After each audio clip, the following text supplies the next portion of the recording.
Popular culture is a reflection of social change, not the cause of social change, indeed true.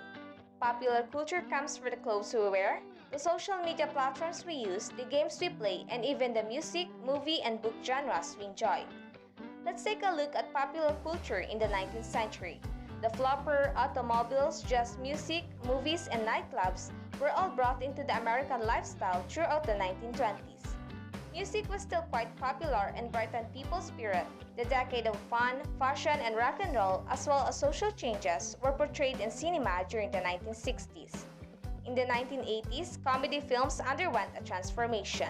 Philippines have varied cultural influences, but despite of these influences, the old Asian culture of Filipinos had been retained and clearly seen in the way of life, beliefs, and customs.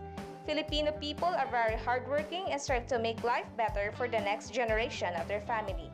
Filipino people, also known as settlers in many parts of the world, who can easily adjust and adapt to different environments. Popular culture here in the Philippines is a concern of recent awareness, recent exploration, and even more recent definition, because it deals with recent news or trend. So here are the summary of how the popular culture in the Philippines evolved. Cinematography was the first film shows in the Philippines that usually presented with zarzuela or vaudeville numbers.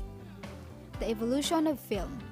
In 1919, the first full-length feature film, it was Jose Nepomuceno's Dalagang Bukid. In 1924, there were 214 movie houses that built all over the Philippines. In 1939, Philippine movie industry was fifth in the world in the number of talkies produced. In 1979, the year of formation of the Manunuri ng Pelikulang Pilipino, the Film Critics Circle, composed mostly of film buffs and writers. Radio in June 1922, the Filipinos readily accepted radio news and entertainment program, and local businessmen who recognized its profitability established their own radio station to advertise their product services.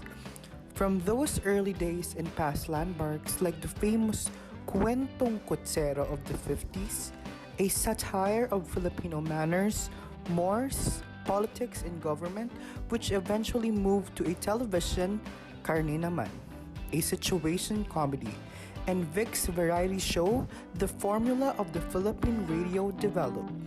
Next in line is comics. We know comics is a form of art that has a storyline with an image along with a text in different action, genre, or story. The first comic made in the Philippines is The Monkey and the Tortoise by Jose Rizal, published in Scribner's Record in London in 1889.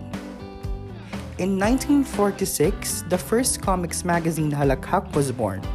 In 1972, in martial era, comics also been used by the government agencies to share information. Popular magazines. The first magazine of general circulation in the Philippines was probably the Philippine Magazine, published in 1905. In 1923, a real popular magazine would have to be in the vernacular, and although there have been many short-lived publications in this century, Liwayway was the most popular magazine. Popular music is a powerful tool to impact teens of all times. Music has gone a long way throughout the previous decades. Music has evolved and shape-shifted its way to the time of now. So in conclusion, everything in the modern world reflects popular culture. Our music, the art, the movie we watch, everything that we continuously consume today are forms of pop culture. Popular culture holds a significant role in shaping society and has an immense impact on our lives. It can be used as a tool for understanding the society we live in and why it's so important to keep up with popular culture.